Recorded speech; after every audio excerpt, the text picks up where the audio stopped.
जैसा कि हम आपको बताए थे पिछले क्लास में कि हम आगे का वीडियो आज के बारे में आज डालेंगे, तो जो हम लोग कल की वीडियो में कल की क्लास में पढ़े थे उससे आगे हम लोग बढ़ेंगे, लेकिन उससे पहले उसका कुछ पुनरावृत्ति कर लेते हैं जो हम लोग पिछले वीडियो के माध्यम से पढ़े हैं। अब चलिए, हमने कल आपको बताया था कि जीव विज्ञान को बायोलॉजी को अध्ययन के दृष्टिकोण से दो पार्ट में बांटते हैं। एक वनस्पति विज्ञान जिसको इंग्लिश में प्लांट किंगडम कहेंगे, और दूसरा क्या होगा, जंतु विज्ञान जिसको इंग्लिश में एनिमल किंगडम बोलेंगे। अब आगे बात करते हैं। हमने कल प्लांट किंगडम के बारे में, वनस्पति विज्ञान के बारे में बताया था, जो वनस्पति विज्ञान को अच्छी तरह से व्याख्या करने का कार्य जो किए थे उस व्यक्ति का नाम था थियोफ्रेस्टस। इसी कारण से थियोफ्रेस्टस को वनस्पति विज्ञान का पितामह कहा जाता है।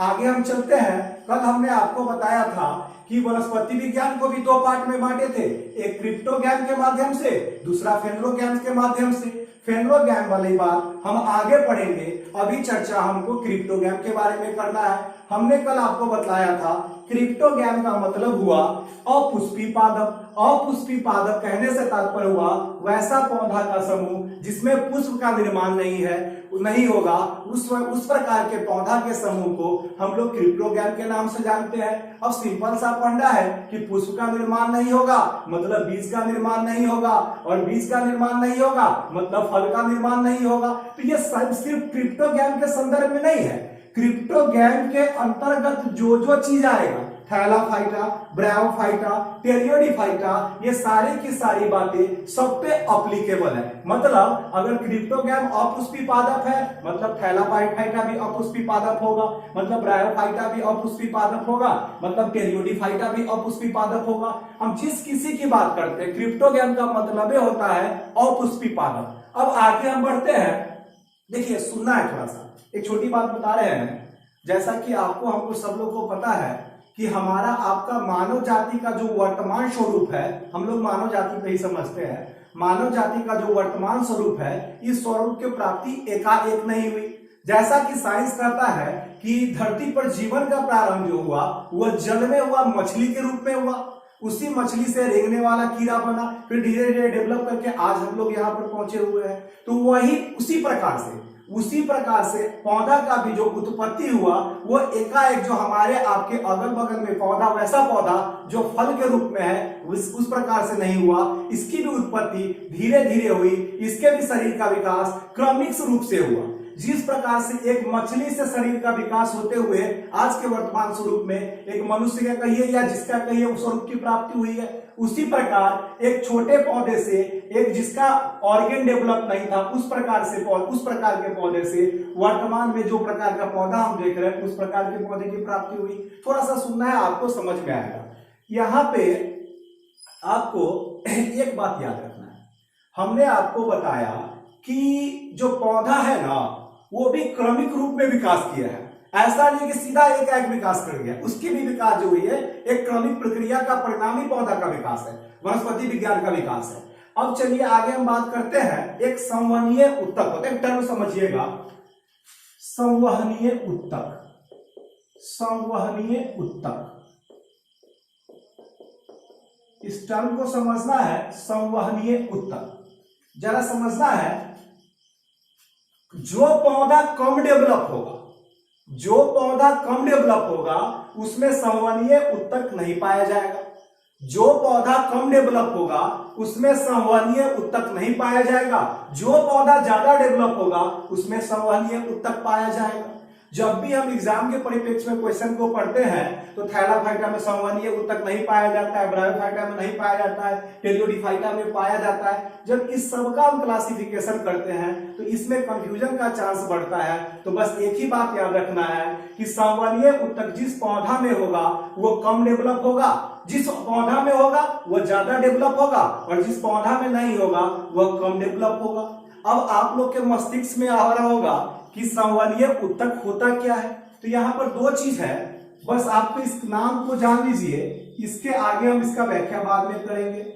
जाइलम और फ्लोएम, जाइलम और फ्लोएम जब दोनों को मिलाकर के जो कार्य होता है, जब दोनों को मिलाते हैं तो संवहनीय ऊतक की प्राप्ति होती है। ये संवहन के बारे में, कन्वेक्शन के बारे में, कन्वेक्शन टिश्यू के बारे में हम लोग बाद में पढ़ेंगे। तो जब एक थोड़ा सा आप इधर देखिए, हमने बस एक ही बात यहाँ पे आपको क्लियर करके रखना है कि अगर संवहनीय ऊतक है मतलब वो पौधा डेवलप है, अगर संवहनीय ऊतक नहीं है मतलब वो पौधा डेवलप नहीं है। चलिए आगे देखते हैं। हमने क्रिप्टोग्राम को 2 पार्ट में तोड़ा, थैला फाइटा में। तो जैसा कि कल भी बताए थे और आज भी बता रहे हैं कि वैसा पौधा का समूह जो थैलस के आकार का हो, वैसा पौधा का समूह जो थैलस के आकार का हो, या यूं समझिए वैसा पौधा का समूह जिसको आप जड़, तना तथा पंक्ति में विभेदन नहीं कर सकते हैं। वैसा पौधा का समूह जिसका जड़, तना तथा पंक्ति में विभेदन न किया जा सके, रूट, लीफ, स्टीम में क्लासिफिकेशन नहीं किया जा सके, वैसे पौधा को हम लोग थैलाफाइटा के नाम से जानते हैं। एक एग्जांपल के माध्यम से समझते, ज्यादा बेटर समझ में आएगा। एल्गी आप लोग को पता होगा, जिसको हिंदी में हम लोग शैवाल बोलते हैं, या यूं कहिए आप, हम जब भी अपने चापाकल पे देखते हैं तो एक हरा हरा रंग का काई लगा होता है, वो एक प्रकार का शैवाल है। तो वो क्या होता है कि उसमें उसको आप देखने के बाद आप उसका जड़, तना तथा पंक्ति में विभेदीकरण नहीं कर सकते हैं। और जब भी किसी पौधा का जड़, तना तथा पंक्ति में विभेदीकरण नहीं हो तो वह आपको कहलाता है थैलाफाइटा। चलिए अब एक बात बताइए कि जब यह जड़, तना तथा पंक्ति में विभेदित नहीं कर सकते हैं मतलब यह डेवलप पौधा नहीं है। और जब यह डेवलप पौधा नहीं है तो क्या इसमें संवहनीय ऊतक होगा? बिल्कुल नहीं होगा। सीधा सरल सा बात है, संवहनीय ऊतक उसी पौधा में पाया जाएगा जो डेवलप होगा, उस पौधा में नहीं पाया जाएगा जो डेवलप नहीं होगा। और अभी हमने थैलाफाइटा की परिभाषा के माध्यम से सीखा कि यह जड़, तना तथा पंक्ति में विभेदित करना इसका हो ही नहीं सकता है। जब इसका क्लासिफिकेशन रूट, लीफ, स्टीम में नहीं होगा तो यह डेवलप पौधा कैसे हुआ? मतलब कंक्लूजन, थैलाफाइटा की बात करते हैं, इसमें कनेक्टिव टिश्यू नहीं पाया जाता है, संवहनीय ऊतक नहीं पाया जाता है। चलिए कन्वेक्शन टिश्यू, कनेक्टिव नहीं, कन्वेक्शन टिश्यू। आगे देखते हैं। थैलाफाइटा को हम तोड़ते हैं तो 3 चीज की प्राप्ति होती है अध्ययन के दृष्टिकोण से। 3 भाग का, शैवाल, कवक, जीवाणु। शैवाल मतलब एल्गी, कवक मतलब फंगी, और जीवाणु का तो आप लोग जानते हैं बैक्टीरिया। चलिए हमने कल आपको बताया था कि अगली क्लास में शैवाल के बारे में हम लोग विस्तार पूर्वक पढ़ेंगे। तो अब शैवाल के बारे में थोड़ा सा आप सुन लीजिए। जैसा कि कोई भी चीज हो अगर वह प्लांट किंगडम का होगा, कोई भी चीज हो अगर वह प्लांट किंगडम का होगा तो उसका जो सेल वाल होगा, सेल वाल, कोशिका भित्ति, कोई भी चीज जो पौधा जगत से बिलोंग करता है उसका जो सेल वाल होगा या कोशिका भित्ति होगा वो सेल्यूलोज का बना होगा। मतलब ये शैवाल की बात नहीं, ये सारे पौधा की बात है। कोई भी पौधा हो उसका जो सेल वाल होगा वो कोशिका भित्ति होगा, वो सेल्यूलोज का बना होगा।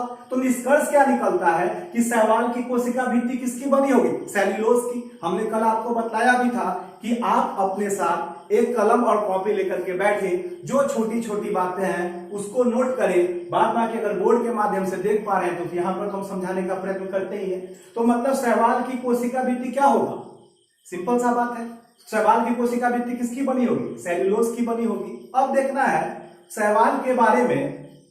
हमने आपको बताया था कि शैवाल का बहुत सारा यूज, हमारे दैनिक दिनचर्या पे शैवाल का बहुत सारा प्रभाव है। जैसे कल हम एक चर्चा किए हुए थे शैवाल के बारे में, आप लोग को अगर याद होगा तो उस शैवाल को क्लोरेला नामक शैवाल के बारे में हमने बताया था।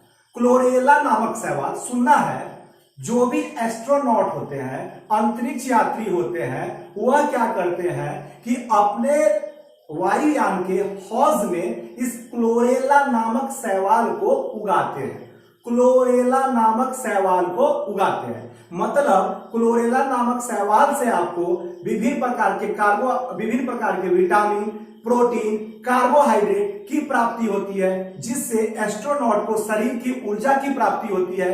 क्लोरेला नामक शैवाल के सेवन करने से, चूंकि इसको क्लोरेला नामक शैवाल का जो उत्पादन किया गया, उगाया गया, वह अंतरिक्ष में उगाया गया, इसी कारण से क्लोरेला नामक शैवाल को हम लोग अंतरिक्ष शैवाल के नाम से जानते हैं। अब जब शैवाल के बारे में हम लोग बात चर्चा कर रहे हैं तो शैवाल से एक बात आपको बराबर पूछता है कि शैवाल के अध्ययन को क्या कहा जाता है, तो फाइकोलॉजी। शैवाल के अध्ययन की बात करते हैं तो शैवाल का जो स्टडी कहलाता है वो आपको फाइकोलॉजी कहलाता है। अब चूंकि चर्चा यहाँ पर स्टडी का करते हैं, हमने यह प्रयत्न किया है कि काफी बेसिक से लेकर के डेप्थ तक जाने का कोशिश करेंगे हम लोग। हाँ, शुरुआती 1-2 वीडियो में हम थोड़ा थोड़ा कम पढ़ाएंगे, लेकिन धीरे धीरे इस वीडियो का जो होगा ड्यूरेशन वो ऑटोमेटिक बढ़ता जाएगा। अब चूंकि शैवाल के बारे में जो बताने का कार्य किया इस आधुनिक युग में, शैवाल का जो व्याख्या किया विस्तृत रूप से, एल्गी का जो एक्सप्लेनेशन दिया, उस व्यक्ति का नाम था ओपी आयंगर। मतलब शैवाल के बारे में जो मुख्य रूप से एक्सप्लेन करने का कार्य किया उस व्यक्ति का नाम था ओपी आयंगर। इसी कारण से ओपी आयंगर को आधुनिक शैवाल विज्ञान का फादर कहा जाता है। मतलब मॉडर्न एल्गी साइंस का जो फादर की बात करेंगे वो ओपी आयंगर हो गए। बिल्कुल, हम लोग यहाँ पर बात किए ओपी आयंगर के बारे में, हमने बताया आधुनिक शैवाल के जो फादर की बात हुए किए हमने, तो कौन सा हो गया, ओपी आयंगर। एक चीज आप लोग थोड़ा लिख लीजिएगा कि कारा तथा नाइट्रेला नामक शैवाल, कारा तथा नाइट्रेला नामक शैवाल नाइट्रोजन स्थिरीकरण, नाइट्रोजन फिक्सेशन में मुख्य योगदान देता है। कारा तथा नाइट्रेला नामक शैवाल नाइट्रोजन फिक्सेशन कहिए या नाइट्रोजन स्थिरीकरण में मुख्य योगदान देता है। अब यहाँ पे एक टर्म आ गया है नाइट्रोजन स्थिरीकरण या नाइट्रोजन फिक्सेशन। अब देखते हैं हम लोग नाइट्रोजन फिक्सेशन के बारे में चर्चा कहीं ना कहीं आएगा, हम लोग आगे करेंगे। अभी हमारा वर्तमान उद्देश्य पहले हम इसको समझते हैं, फिर उसकी बात करेंगे। कवक जीवाणु की बात तो है ही, तो अभी हमने बताया मॉडर्न साइंस का एल्गी का जो फादर हुआ वो कौन हो गया, ओपी आयंगर। आगे थोड़ा सा पहले डायरेक्ट हम लोग यहाँ पे आते हैं, ब्रायोफाइटा। ब्रायोफाइटा, अब एक बात बताइए, इसमें संवहन उत्तक नहीं।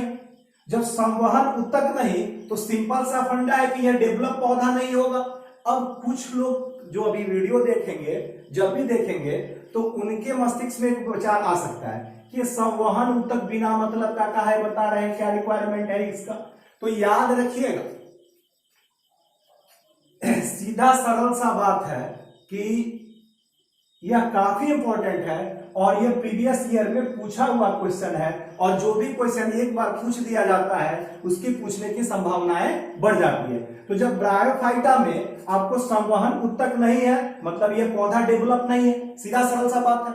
अब एक बात जान लीजिए, हम कल भी इसका चर्चा किए थे कि ब्रायोफाइटा को पादप जगत का उभयचर कहा जाता है।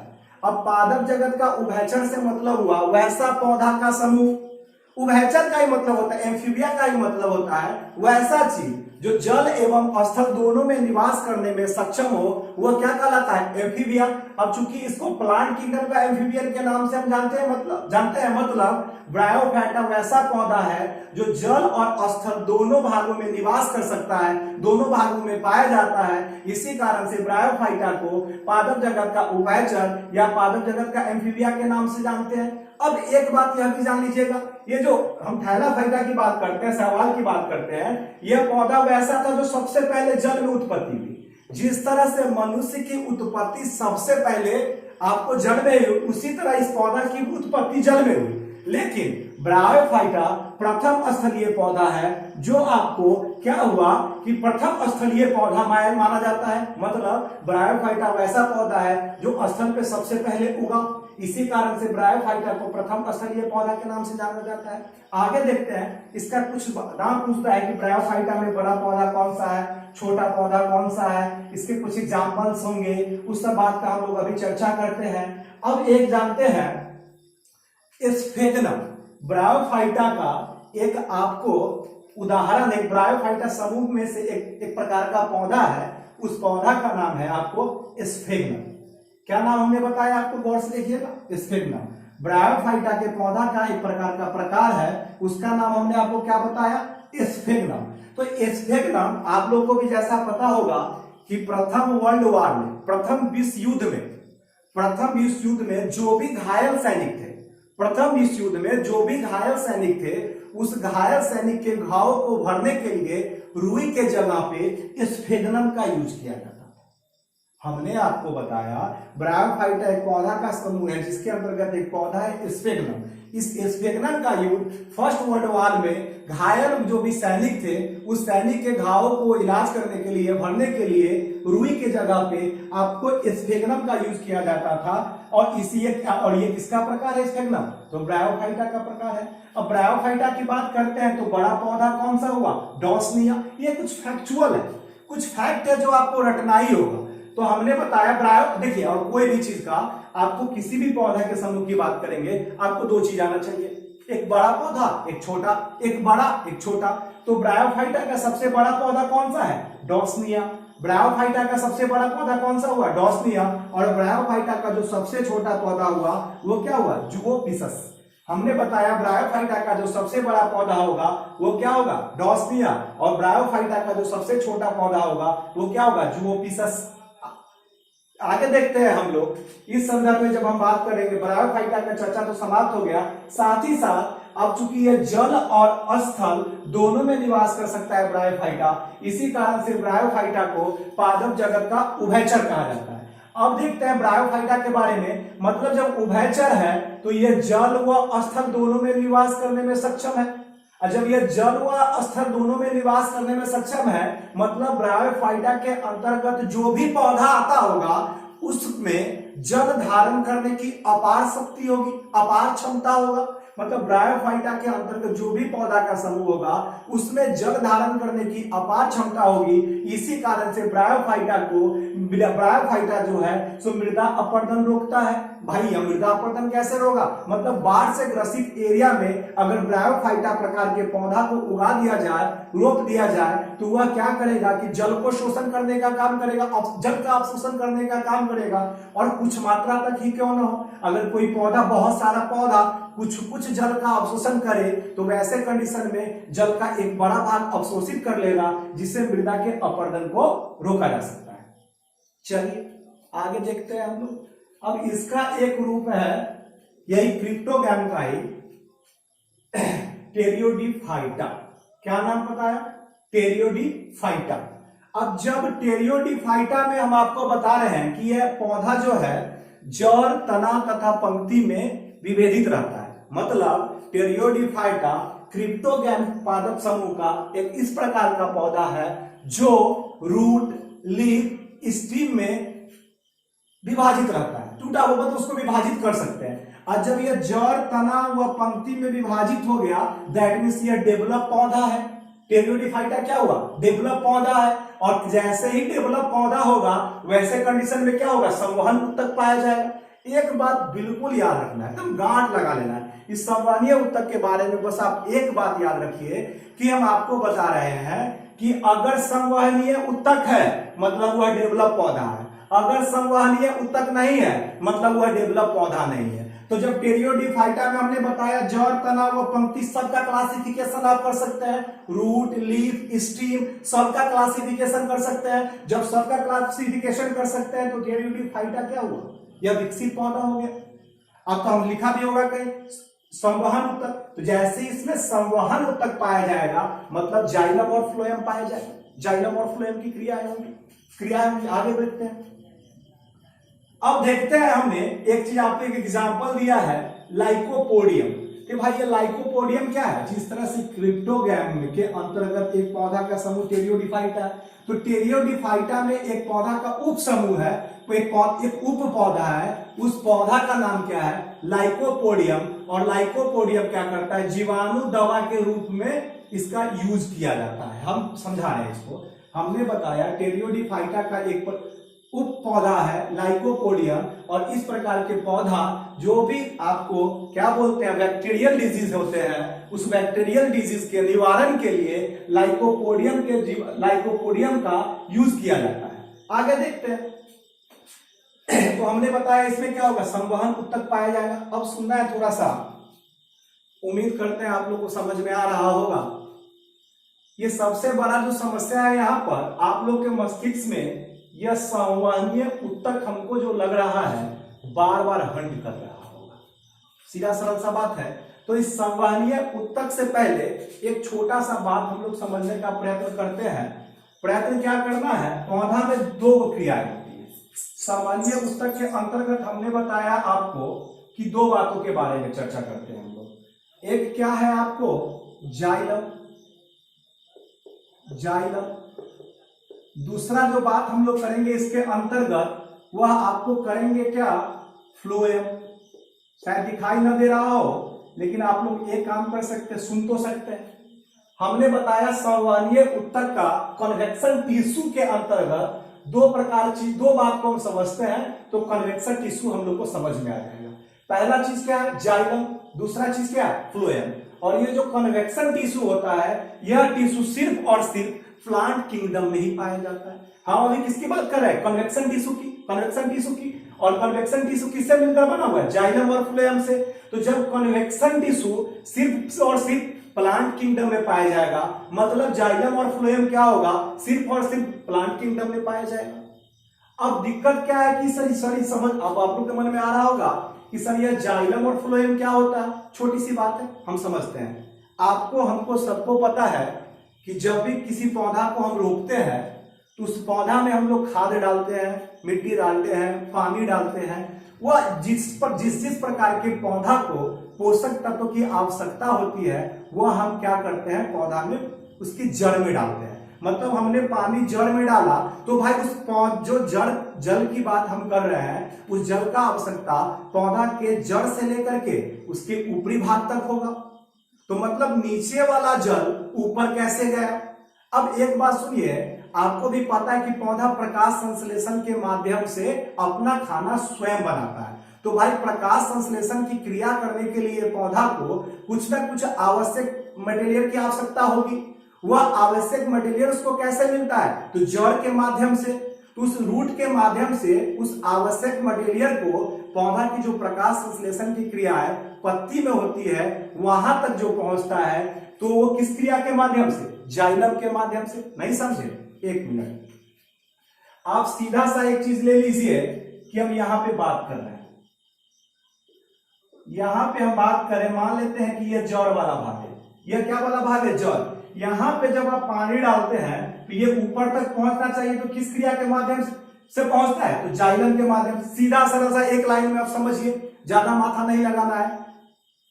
जो पोषक तत्व हम पौधा के जड़ में डालते हैं वह पोषक तत्व जाइलम की क्रिया के माध्यम से, जाइलम की माध्यम से पत्ती तक पहुंचता है और उसके बाद वह प्राप्त पोषक तत्व के माध्यम से पौधा प्रकाश संश्लेषण की क्रिया करके भोजन का निर्माण करता है और उस भोजन को या पोषक तत्व को पौधा के सारे भागों में फैलाने का जो कार्य करता है वह कौन करता है, फ्लोएम। मतलब जड़ से पोषक तत्व पत्ती तक कौन ले गया, जाइलम। और ऊपर जब भोजन बन गया उसको पूरे शरीर में कौन फैलाया, फ्लोएम। आप इसको इस माध्यम से रख सकते हैं, जो जड़ से ऊपर ले गया तो जाइलम और ऊपर से जो नीचे फैला दिया वो फ्लोएम। चलिए, उम्मीद करते हैं आप लोगों को समझ में आ गया होगा। हो सकता है कुछ एक आध वीडियो में थोड़ा आप लोगों को दिक्कत हो, लेकिन धीरे धीरे हम कोशिश करेंगे दिक्कत दूर करने का। अब देखिए, यहां तक तो हमने छोटा मतलब प्रयत्न किया आपको समझाने का। अभी तकरीबन 4 या 5 वीडियो तक, चूंकि हमको ऑनलाइन पढ़ाने का आदत नहीं है, अगर सच कहे तो जब भी मोबाइल के सामने में अकेले बोलते हैं तो डिफरेंट टाइप का फील होता है। जब भी मतलब रिकॉर्डिंग करते वक्त जब भी अकेले बोलते हैं तो डिफरेंट टाइप का फील होता है। धीरे धीरे जब हम इसका हैबिचुअल हो जाएंगे तो आपके वीडियो का ड्यूरेशन बढ़ता जाएगा। 4 या 5 वीडियो के बाद 1 घंटा की क्लास होगी। अब विशेष हम लोग चर्चा करेंगे अगले वीडियो में। तब तक के लिए पढ़िए, मन से पढ़िए, चूंकि पढ़ना ही एक विकल्प है, इसके अलावा कोई रास्ता नहीं है।